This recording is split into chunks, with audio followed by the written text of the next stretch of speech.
मैं अपने बारे में आपको कुछ बातें बताना चाहता हूं, आपको सुनना ही होगा, कोई ऑप्शन है नहीं तुम्हारे पास। मैं लाइफ में बहुत ज्यादा पॉजिटिव आदमी, निगेटिव चीजों को लेके मुझे लगता है मेरी लाइफ में कुछ अच्छा होना है, नहीं होता है तो मैं चौंक जाता हूं। मेरे दोस्त आके मुझसे बोला, भाई जब से तू फेमस हो गया है भूल गया है। मैंने बोला फेमस कहां हुआ हूं, बस भूल गया हूं। बोले तेरे अंदर बहुत एटीट्यूड आ चुका है। मैंने बोला पहले मुझसे तू और तेरा करके बात मत कर। बिल्कुल आ गया एटीट्यूड, इलाज चल रहा है, डॉक्टर मुझे हम्बल बनाने की कोशिश कर रहे हैं। मैं सोसाइटी के साथ तालमेल नहीं बिठा पा रहा। मेरे को वेट कम करना था, मैं जिम ट्रेनर के पास गया। मैंने बोला वेट कम करना है। बोला तुम्हें वेट कम करना है तो तुम्हें मेहनत करनी होगी। मैं रोज 24 किलोमीटर दौड़ता हूं। मैंने बोला मेरे पास तो गाड़ी है, मैं क्यों कुत्ते की तरह सड़कें नापूं। बोला उसी गाड़ी पे बैठ के भाग जाओ यहां से।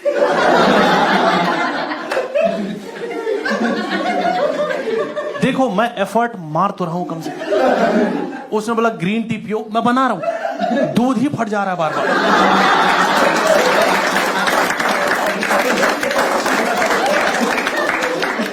फ्लाइट पे जा रहा हूं, एयर होस्टेस से मेरा झगड़ा हो जा रहा है। मैंने कुत्ता पाला था, मेरे दोस्त घर आने डर रहा था कि कुत्ता काट लेगा। मैंने बोला नहीं काटेगा, मेरी गारंटी है। कुत्ता मुझे ही काट लिया। उसने ईगो पे ले लिया था कि कैसे नहीं काट सकता बे, मैं पोपला थोड़ी हूं। मेरे दोस्त के सामने मेरा आधा पिछवाड़ा चबा के भाग गया। 3 महीने हवा में बैठा हूं। गर्लफ्रेंड छोड़ के चली गई मुझे। बहुत प्यार करते थे एक दूसरे को। एक दिन बोली मेरे मरने के बाद क्या करोगे रवि। मैंने बोला अंतिम संस्कार। यही तो होता है ना। भाग गई छोड़ के, पता नहीं क्यों। 8 साल हो गए, भूल अभी भी नहीं पा रही मुझे। हर रात उसका मैसेज आता है कि मत क्या करो मुझे मैसेज।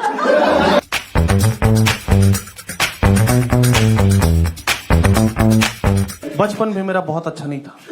माँ बाप मुझसे प्यार करते ही नहीं थे, मुझसे अननेसेसरी चीजों की डिमांड करते थे। बोलते थे नहाओ, रोज नहाओ। ये कैसी घटिया आदत। हर दिन शरीर पे 20 लीटर पानी डाल के समाज का कौन सा भला कर दे रहे हो। और नहाना तो मुझे बड़ी शर्मनाक चीज लगती। आदमी को हर दिन नंगा होना पड़ता। ये अच्छा लग रहा है तुम्हें हर दिन नंगा होना? अपनी ही नजरों में रोज गिर रहे। घर वाले बोलते शरीर मिट्टी का बना है, तो पानी डाल डाल के क्यों गलवा रहे हो यार। बोले नहाने से मन खुश होता है। अरे मन तो मोमोज खा के खुश हो जाता है मेरे। इतने चोचले करने की क्या जरूरत है। माँ बाप खुश देख ही नहीं पाते थे। छोटे थे, भाई बहन का झगड़ा हो रहा था, बहन ने मुझे पीटा। जैसे मेरी पीटने की बारी आई, घर वाले छुड़ा के ले जा रहे कि नहीं नहीं झगड़ा मत करो। अरे यार इतनी देर से क्या कर रहे थे तुम। अब मैं खड़ा हुआ वहां पे, हाथ में पत्थर लेके कि 2 मिनट रुक जाते यार, प्रॉपर्टी अभी सॉर्ट होने वाली थी। मेरा सपना था, मैं हमेशा फॉरेन में रहना चाहता था, पर गरीबी एक ऐसी चीज होती है। पर मैंने मेहनत की। और आपको एक चीज बता दो, किसी चीज को अगर दिल से चाहो तो पूरी कायनात को घंटा कोई फर्क नहीं पड़ता। तो मैं गरीब ही रहा। गरीबी की वजह भी मैं ही हूं। माँ बाप पैसा कमाते थे, मैंने आईफोन खरीद लिया। घर किस्तों पे चल रहा है, आईफोन कैश में लिया है मैंने। आईफोन के साथ प्रॉब्लम ये कि तुम चाहे जितने भी लूजर आते हो, आईफोन खरीदते तुम्हारे अंदर एक अलग लेवल का कॉन्फिडेंस आ जाता है। ऐसा लगता है समाज की मुख्य धारा से जुड़ चुका हूं। मैं लोगों को ऐसे निचली नजरों से देखने लग गया था कि कीड़े मकोड़ों की तरह जीते ही रहेंगे। अपने दोस्तों को फोन करके बोलो, सुन बे एंड्रॉइड से फोन मत किया कर मुझे। साथ बिठा लिया, साथ खा लिया बहुत। और ये ओप्पो के फोन के साथ सिक्योरिटी गार्ड अंदर कैसे कुछ नहीं दे रहा था। मुंह उठा के एयरपोर्ट ही चला जाता था। कोई फ्लाइट नहीं थी भाई, बस आईफोन था हाथ में, ये है तो जाना ही पड़ेगा। घर वाले मुझे समझा देते कि बेटा तुम्हारी शक्ल थोड़ी थोड़ी चोर जैसी दिखती है। पर ये बात मुझे एयरपोर्ट पर पता चली, जब उन लोगों ने पूछा सिक्योरिटी पे कि ये फोन तेरे पास कैसे है। और ये फालतू की बातें हैं। कि आईफोन खरीदने के लिए किडनी बेचनी पड़ती है। आईफोन खरीदो, मेहनत करके माँ के गहने छुड़वा लो। It's not a big deal. कुछ दिन पहले मैंने अपनी जॉब भी छोड़ दी। मैंने जॉब छोड़ी या उन लोगों ने निकाला, इस पे अभी भी बहस चल रही है। वो लोग बोलते हैं कि उन्होंने निकाला, जबकि उनको बोलते हैं तुरंत रिजाइन दे दिया था मैं। कुछ मिली सेकंड का फर्क था। टेक्निकली मैं ही जीता हूं। मेरी बॉस से बन नहीं रही थी, मेरी लाइफ बहुत घुस रहा है। बोले तुम हॉरर मूवीज मत देखा करो, इससे दिमाग पे बुरा असर पड़ता है। मैंने बोला ये मेरी पर्सनल चॉइस है। बोला ऑफिस में मत देखा करो। मुझे एक तो ऑफिस का कंसेप्ट ही ठीक नहीं लगता। हर दिन मुंह उठा के तुम एक ही जगह जा रहे हो, ना तुमसे कोई चाय पूछ रहा है ना पानी पूछ रहा है। बोला काम करो, पूरे महीने काम करो, सैलरी एक दिन देगी। ये कोई तरीका है? मुझे तो ऑफिस वाले झूठे लगते थे यार। बोले हमारा ऑफिस एक फैमिली है। अरे बनियान पहन के तो जाने नहीं दे रहे हो अंदर। ये कैसी फैमिली है?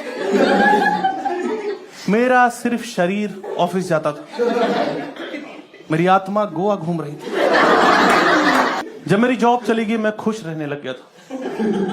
फिर मैं किसी दोस्त ने समझाया कि यही तो टाइम है डिप्रेशन में जाने का। एफर्ट मारो, चले जाओ, ठीक लगेगा तुम्हें। मुझे नहीं ठीक लगा। मुझे डॉक्टर पास जाना पड़ गया कि सर दिन भर पड़ा रहता हूं, काम करने का मन नहीं करता। बोले डिप्रेशन ही हरामखोरी कहते हैं इसको। इससे बाहर निकलना है, you can do one thing. एक काम करो, सोलो ट्रेवलिंग कर लो, तुम्हें खुद के बारे में पता चले। चला गया मैं सोलो ट्रेवलिंग, मुझे पता चला खुद के बारे में कि कब्ज है, एसिडिटी है मुझे,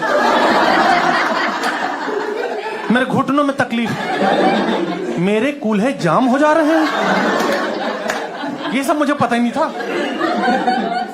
3 घंटे के सफर में 18 बार पेशाब लगती है मुझे। पेशाब का क्या है, जब सोचोगे तब लग जाएगी। अभी तुम लोग को लग चुकी है।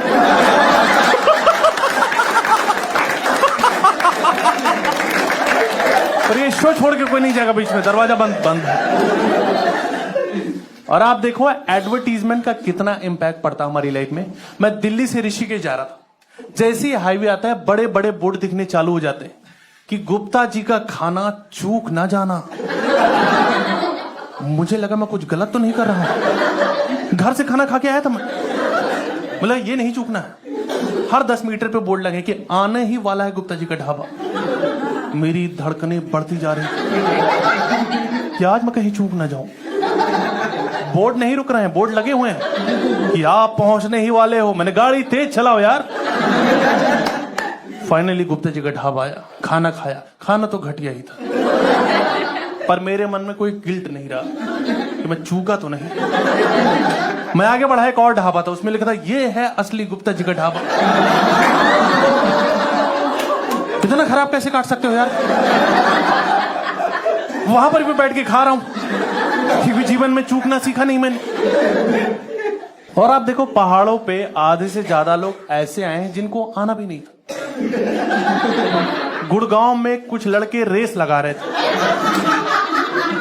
जिससे रेस लगा रहे थे उसको पता भी नहीं, वो घर गया अपने। ये पहाड़ों पे पहुंच गए। अरे भाई शिमला गया क्या यार? अभी वहां पहुंच के लोकल लोगों के दिमाग चाटने में लगे हुए कि भाई बहुत दूर से आ रहे हैं, बर्फ पड़वा दो यार। तुम लोग तो दिन रात मोमोज खाते होगे। ये डोलमा आंटी तुम्हारी आंटी है क्या? जुबीन नौटियाल कब तक आएगा? सुना है पहाड़ों पे नाचता रहता गिटार लेके। असली शीला जीत तो हो गई तुम्हारे पास। नहीं, मेरे दोस्त को चाहिए था, मैं ठीक हूं। मेरा बहकी बहकी बातें कर रहे लोग वहां पे, क्योंकि वहां ये बहुत चल रहा है। हाँ, माल, हर जगह माल चल रहा है। लोग माल फूंक फूंक के भंड है। क्या पूछ रहे हैं क्या सुने किसी को समझ नहीं आ रहा। कुछ लोग माल फूंक के पहाड़ों को गाली दे रहे। कितनी दूर से आए, माउंटेन्स कॉलिंग सुन के। माउंटेन्स में इतना एटीट्यूड उठा बुला के बात ही नहीं करा। हम लगे ये माल होती क्या चीज है जो इंसान की दुनिया इतनी बदल दे रहा है। तो माल ढूंढने में माल रोड चला गया कि जब नाम ही माल रोड है तो कुंटल के भाव मिल रहा होगा वहां। फिर जब वहां लोगों ने माँ बहन की गालियां दी मुझे, तो मुझे समझ में आया कहीं और मिलता है। मैं आपको एक चीज बताना चाहूंगा दोस्तों, ये कोई बहुत बढ़िया चीज नहीं है, पर जीवन में एक बार ट्राई करना तो बनता है। पर ऐसे कभी ट्राई नहीं किया हो तो अनजान लोगों से मत खरीद लेना, क्योंकि मुझे तो गोबर सुखा के देके चला गया। वो ले जाके पहाड़ी पे खड़ा होके फूंक रहा हूं मैं, और खुद से एफर्ट मारो कि नशे हो तो रहे हैं मुझे। मेरी दुनिया बदल तो गई, ये बादल आसमान की तरफ कैसे चले गए। वाह फक मैन। प्रॉब्लम ये है कि वो फूंकने के बाद अब मुझे नॉर्मल वाला नहीं अच्छा लग रहा। मैं उनको बोल रहा हूं कि तुम लोग क्या गोबर फूंक रहा है, क्योंकि वो फूंक के मेरा दिमाग बहुत तेज चलने लगा। मैं देश के बारे में सोचने लग गया था कि जो जर्मन बेकरी वाले हैं ये वापस जर्मनी क्यों नहीं जा रहे, इंडिया पे कब्जा तो नहीं करना चाहते। इंडिया और वकांडा अगर एक हो जाए तो चाइना की कभी उखाड़ सकते हैं हम लोग। ये गूगल मैप को कैसे पता चल रहा कि मैं कहां जा रहा हूं? मेरा पीछा तो नहीं कर रहा है। इन लोग का माल खत्म हो चुका है, ये परेशान है, इनका डीलर फोन नहीं उठा रहा। मैं भैंस का इंतजार कर रहा हूं, कहां रह गई भूरी? सुबह घास खिलाई तो थी, अब तक तो माल तैयार हो जाना चाहिए।